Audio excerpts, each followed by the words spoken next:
Welcome to mini foods Jaisingh. எல்லோருக்கும் வணக்கம். இன்றைக்கி நம்ம ரொம்ப சுவையான பட்டர்ஸ்காட்ச் ஐஸ்கிரீம் நம்ம வீட்டிலையே எப்படி செய்யலாம் அப்படின்னு தாங்க பார்க்க போகிறோம்.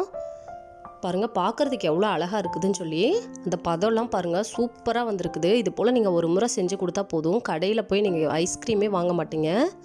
இந்த சம்மர் டைமிங்கில் இது போல் வீட்டிலையே ரெடி பண்ணி கொடுத்தா எல்லாருமே ரொம்பவே ரசித்து சாப்பிடுவாங்க. செய்கிறதும் ரொம்ப ஈஸிங்க. இந்த ஐஸ்கிரீம் இப்போ எப்படி செய்யலான்னு பார்க்கலாம். ஒரு பாத்திரத்தில் 1 கப் அளவுக்கு பால் சேர்த்துக்கலாங்க. காய்ச்சாத பால் தான். இப்போ பால் சூடாகிறதுக்குள்ளக்க 1 டேபிள் ஸ்பூன் கார்ன்ஃப்ளவரில் 1/4 கப் அளவுக்கு பால் சேர்த்து நல்லா கலந்துட்டு வந்துடலாம். பாருங்கள், பால் லேசாக சூடானதுக்கப்புறமா அந்த கார்ன்ஃப்ளவர் மாவை சேர்த்துக்கோங்க. சேர்த்துட்டு அடுப்பை மிதமான தீயில் வச்சுட்டு இது போல் கலந்து கொடுத்துக்கிட்டே இருங்க. ஒரு 3லேருந்து 5 நிமிஷத்துலேயே பால் திக்காக ஆரம்பிச்சிடும். பாருங்கள், இந்த அளவுக்கு பதம் வந்தால் போதும். இப்போ அடுப்பை ஆஃப் பண்ணிவிட்டு இதை ஓரமாக ஆற வச்சிடலாங்க. இப்போ வேறு ஒரு பாத்திரம் எடுத்துக்கலாம். அதில் 5 டேபிள் ஸ்பூன் அளவுக்கு சுகர் சேர்த்துக்கலாம். அடுப்பை மீடியம் ஃப்ளேமில் வச்சுட்டு இது போல் கரண்டி விட்டு கலந்துக்கிட்டே இருங்க. தண்ணி எதுவும் சேர்க்கக்கூடாது.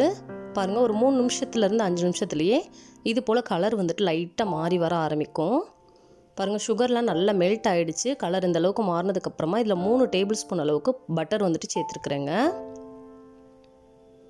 பாருங்கள், பட்டர் நல்லா மெல்ட் ஆகட்டும்.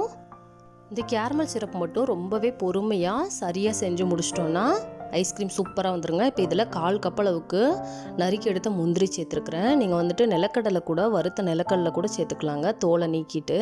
இப்போ இதையும் சேர்த்துட்டு 1 நிமிஷத்துக்கு கலந்து விட்டுக்கலாம். கரெக்டாக அந்த தேன் கலர் வந்தோன்னா பட்டர் சேர்த்துடணுங்க, இல்லாட்டினா கசந்து போயிடும். அது மட்டும் பதமாக பார்த்து சேர்த்துக்கிறணும். பாருங்கள், இப்போ இது ரெடி ஆகிடுச்சு. இது ஒரு நெய் தடவுனா பிளேட்டில் ஊற்றி ஆற வச்சிடலாங்க. நம்ம இந்த ஐஸ்கிரீமுக்கு எந்த விதமான எசன்ஸ் எதுவுமே சேர்க்க போகிறது கிடையாது. இதுதான் ஃப்ளேவர் கொடுக்கும்.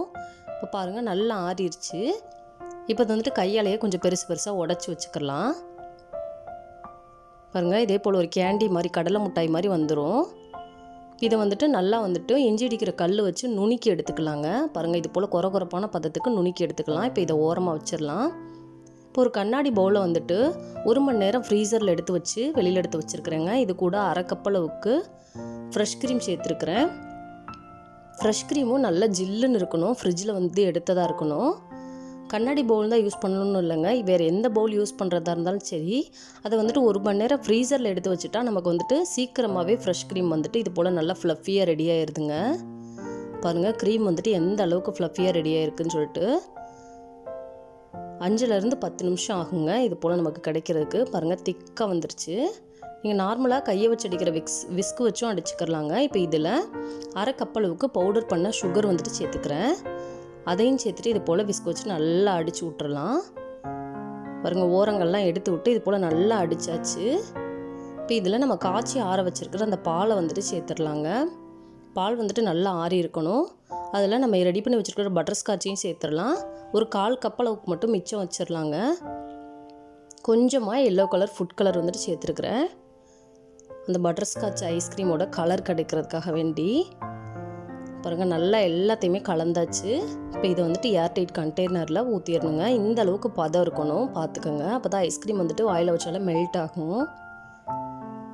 இப்போ அதை மூடி போட்டு ஒரு 8 மணி நேரம் ஃப்ரீசரில் வச்சு எடுத்தால் போதுங்க. ரொம்ப சுவையான பட்டர்ஸ்காட்ச் ஐஸ்கிரீம் நம்ம வீட்டிலையே எளிமையான முறையில் செஞ்சு முடிச்சாச்சு. இந்த வீடியோ உங்களுக்கு பிடிச்சிச்சின்னா லைக் பண்ணுங்கள், கமெண்ட் பண்ணுங்கள், உங்கள் ஃப்ரெண்ட்ஸ் அண்ட் ஃபேமிலிஸ்க்கும் ஷேர் பண்ணுங்கள். இதே போல் சிம்பிளான ரெசிபிஸ் வீடியோ தொடர்ந்து பார்க்குறதுக்கு மறக்காமல் நம்ம mini foods Jaisingh channel subscribe பண்ணுங்கள். தேங்க்ஸ் ஃபார் வாட்சிங்.